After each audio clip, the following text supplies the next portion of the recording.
Dragon fruit भन्ने यो एउटा फल चाहिँ उहाँले फलाउनु भएको रहेछ र यहाँ देख्दाखेरि पनि एकदम राम्रो रोचक लाग्दो खालको चाहिँ हामीले देख्यौँ यहाँ र अनि अहिले चाहिँ हाम्रो आमासँग थोरै भिडियो बनाउनु गइरहेको छौँ। लाउनु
ड्रागन फ्रुट भन्ने यो एउटा फल चाहिँ उहाँले फलाउनु भएको रहेछ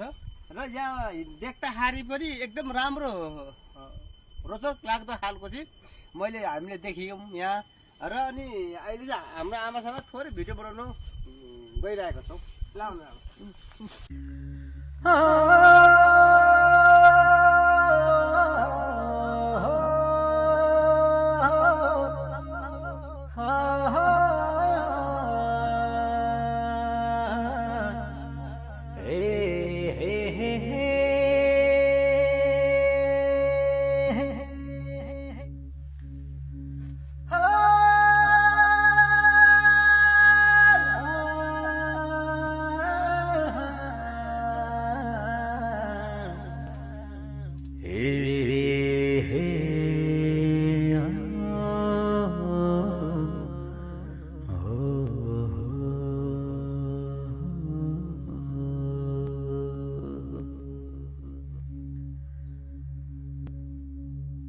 Hey